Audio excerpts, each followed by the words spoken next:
Last Friday, 15th of November, German Chancellor Olaf Scholz had a telephone conversation with Vladimir Putin. It was the first conversation in a long time, and it was certainly not well received in Kyiv. With this call, everyone understood that, with Trump's victory, Scholz did what he had wanted to do: re-establish communications with Russia in order to reach an understanding. Keep in mind that Scholz claims that he told Putin that Germany clearly condemns war, that they believe in a negotiated solution, but that they're ready to support Ukraine for as long as necessary. Will this really be the case? I hope so. The problem, VisualPolitik community, is that Russia continues to do its own thing. On the same call, Scholz also criticized Putin for attacking civilian infrastructure. And do you know what Russia did just 24 hours after its president spoke to the German leader? Well, nothing less than carrying out a major missile attack against Ukrainian cities and energy plants. We're talking about the biggest missile attack against Ukraine in the last 3 months, with the launching of 120 missiles and 90 explosive drones. You know that winter is coming, and in Putin's scheme of things, he has Ukrainians freezing to death. Of course, we're talking about the civilian population.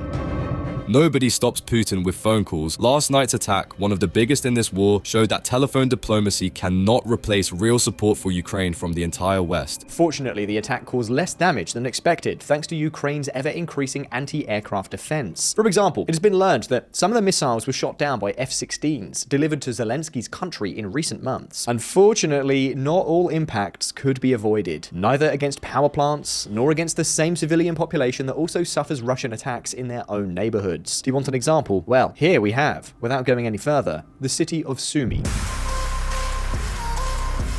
The Russian attack on a residential neighborhood damaged 10 apartment blocks, killed at least 10 people, and wounded 50 others. People who were obviously threatening Russia in their sleep. They must have been maddeningly dangerous to the Kremlin's objectives, but what can I say? That's Putin's way. The thing is that in response to this massive attack, and probably also to improve Ukraine's position in a future negotiation driven by the new Trump administration, Biden has finally had his arm twisted. On Sunday, 17th of November, the New York Times leaked information from the White House. The Biden administration has lifted the veto for Ukraine to be able to use the long-range weapons delivered to it so far by the United States to attack targets inside Russia. It represents a major shift in the war situation and involves crossing what Vladimir Putin considered to be a new red line. As a result, Ukraine has attacked for the first time a large weapons arsenal inside Bryansk in Russia, 190 kilometers away from the front line, using long-range ATACMS missiles. These missiles, which have a range of up to 306 kilometers, have been used for the first time on the 1000th day since the beginning of the full-scale invasion of Ukraine. This could be interpreted as a show of force after the largest Russian missile attack against Ukraine perpetrated days earlier. Biden responded in a language that Russian President Vladimir Putin understands. VisualPolitik community, Ukrainian President Volodymyr Zelensky has been asking for this capability for months, and so far, the answer has always been a resounding no. No way. In the White House, they were very afraid that this measure would mean an uncontrolled escalation of the war. Let's not forget that Russia is a nuclear power, and in Washington, they were afraid that things would get too tense. As you all know, this past summer, Ukraine carried out one of its most ambitious operations, its own invasion of Russia. Since then, however, things in this region have become bogged down. Russia has deployed a lot of troops to plug any Ukrainian advances, and also reinforcements and ammunition are now arriving from North Korea to this front line. And the Kursk position could be very important for a future negotiation. It's an absolutely key bargaining chip for Ukraine, and that's why they can't afford to lose the occupied positions. Well, to prevent that from happening, and to also counter the arrival of North Korean troops and equipment, the White House has now given the green light. Something that has made us on VisualPolitik get down to work to tell you the consequences and the key aspects of this latest move. So in this video, we're going to tell you what it might mean that Biden finally gave the green light at the last minute, how this change fits in with Donald Trump's future strategy, and what exactly is currently going on in the war in Ukraine. So let's get on with it. In recent months, there has been a major political shift on the battlefront, a significant political change, which may not be so important in military terms, but which has set off all the alarms. I'm talking, of course, about North Korea's entry into the war, or rather of North Korea's entry into combat, because actually, in a sense, its involvement in the war had already taken place. In recent months, it's estimated that Kim Jong-un has already sent his friend Putin about 3.5 million artillery shells, as well as a lot of missiles. However, in recent weeks, this support has has gone much further. As well as ammunition, North Korea is already sending launching platforms. Specifically, in recent weeks, Pyongyang has reportedly delivered 50 artillery systems to Russia with a range of 60 km, along with 20 220mm multiple rocket launchers of the latest generation by North Korean standards. Systems that North Korea apparently wants to test on the battlefield. And obviously, first and foremost, we're talking about the deployment, according to US intelligence, of some 11,000 military personnel. Well, all these capabilities are being deployed in the Kursk region, with the aim of supporting Russian efforts to regain lost ground. And this raises two issues that we have to take into account. The first is that in the face of a future negotiation driven by the new administration of Donald Trump, Ukraine has to have as many cards in play as possible. And it's clear that when talking about territory, the Kursk card is important. Something that could allow Putin to say that with a peace agreement, he has succeeded in restoring Russian sovereignty in Kursk, as well as keeping other territories, may make him accept other concessions. Kursk is a card that matters. And that's why Ukraine cannot lose it, especially at a time when Russia may want to go in with everything it has. Because logically, that will give it more strength in the face of a negotiation led by Washington. Russia is trying to assert itself as much as possible before the change of administration in the United States. And let's face it, the last few months have not been easy for anyone. Russia is losing a lot of troops, but Ukraine is also taking a lot of casualties and is also losing territory. Not in large numbers, but I think we can say that the Russian advance is slow. Very slow, but steady. The difficult point for the Russian troops is still in the Donetsk region. The progress is small. Depending on the day, they advance hundreds of meters or a few kilometers because the defense of the Ukrainians is strong. Logically, this is a problem. But that's not all. On the other hand, let's see. The troops and capabilities that North Korea has deployed so far are not going to change the war.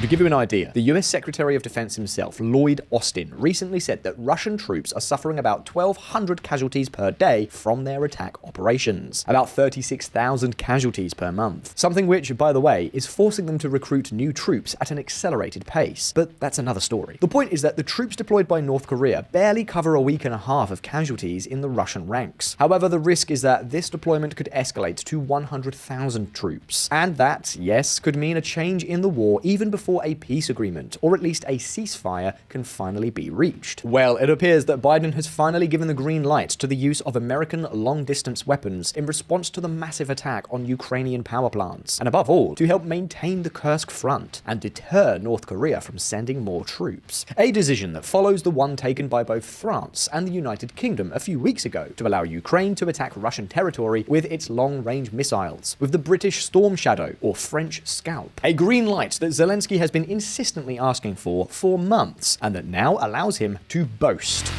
The plan to strengthen Ukraine is a winning plan that I have presented to our partners. One of its points is the long-range strike capability of our army. Today, many in the media talk about the fact that we have received permission, but attacks are not launched with words. Missiles speak for themselves. However, the authorization is not as broad as Zelensky himself would like. Biden has given the green light to attack targets in Kursk, and perhaps other very specific targets inside Russia as well. But as far as is known, there is no blank check on the table. However, what we've told you follows a, shall we say, military perspective. But there is another, more political perspective, where, by the way, there is no consensus. For some analysts, this move will aggravate the relationship with Russia, making a peace agreement more difficult. However, for others, and truth be told, we agree with them, Biden has thrown Trump a lifeline. Why? Because by giving the green light, he achieves two objectives: improve the negotiating and lobbying capacity of both Ukraine and the United States, and that will have been done by Biden and not by the new president. In any case, I'm sorry to say, but no, this green light is not going to change the course of the war very much. In any case, that brings us directly to a very clear question. Where the hell are we? Well, we're going to take a look at that right now. A new kind of war.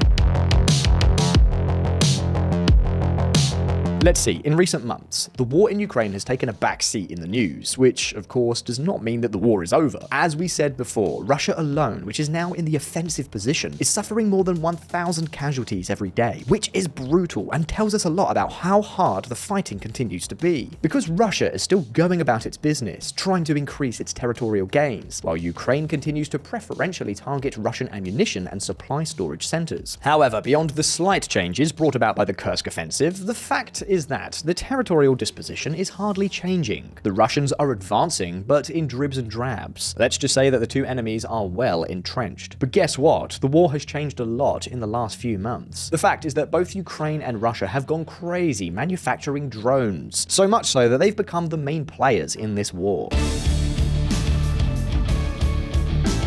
For example, Russia has been stepping on the gas in recent months. Since the beginning of September, it has been using Shahed-type drones almost daily. The drones developed by Iran that are intended to carry out suicide attacks. They would be a much cheaper equivalent to missiles. Well, in the month of October alone, Russia launched against Ukraine more than 2,000 units of this type of drone, which is now mass-produced inside Russia, which, by the way, has only raised Zelensky's indignation. Why? Well, because in order to manufacture these drones, Russia is using tens of thousands of components that are supposedly prohibited by the sanctions, but which Moscow is managing to import from China, but also from Europe and the United States. How does it do that? We've already told you many times. Through countries that are around its orbit in Central Asia: Armenia, Uzbekistan, Turkmenistan, Kazakhstan, and so on and so forth.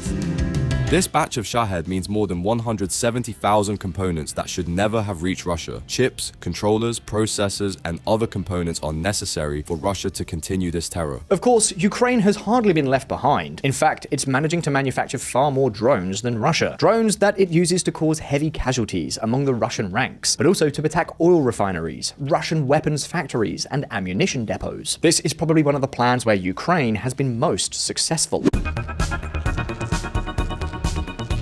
The thing is that drones are cheap to produce and are being used very heavily. This is making territorial changes smaller because you no longer just have to get around trenches and defenses of all kinds. Now, you also have to overcome large swarms of drones, which in a way has favored above all the Ukrainian troops. Why? Well, because as they're managing to manufacture many drones and these are cheap, you could say that this equipment has helped to balance the forces on the ground and compensate, in part, for one of the big problems that Ukraine still has: the availability of military personnel, and above all, well-trained troops. This is causing Ukrainian troops to have hardly any rest, which of course affects their combat capability.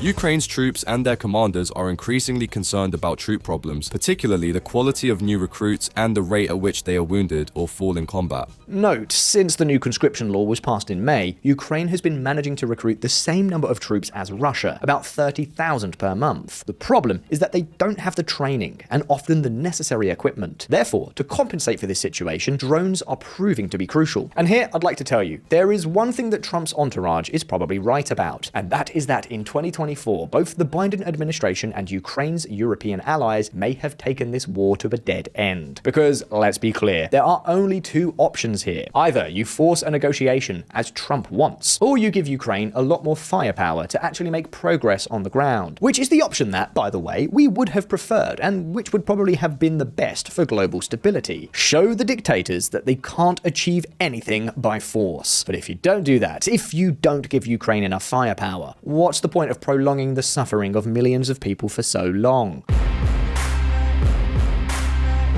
Let's see if it's true that in the plan that we already told you about at the end of 2023, it was that 2024 would be a transition year, waiting to get to 2025, with the Ukrainian armed forces much better armed and equipped, enough to be able to carry out a major counter-offensive. That was the plan. The problem? It's not clear that that's happening. The election, the displacement of Biden as a candidate, and some misunderstandings between Washington and Kyiv have made things go much worse than expected. Be that as it may, Ukraine now has the green light, and even if it is partial, the Russians are going to feel it in the coming weeks. This is great news. Ukraine will arrive at Donald Trump's inauguration stronger, and that, in principle, should be good for future negotiations. At least maybe now, Russia will think twice before further attacking Ukraine's energy infrastructure. Why? Because now the Ukrainians might do the same against targets in Russia. That said, the questions are now for you. How do you assess this change of position by the Biden administration? What impact do you think this new Ukrainian capability will have on the war? Leave us your impressions in the comments. And as always, if you found this video interesting, don't forget to like and subscribe to VisualPolitik if you haven't already done so. Thank you so very much for being there. All the best. See you soon.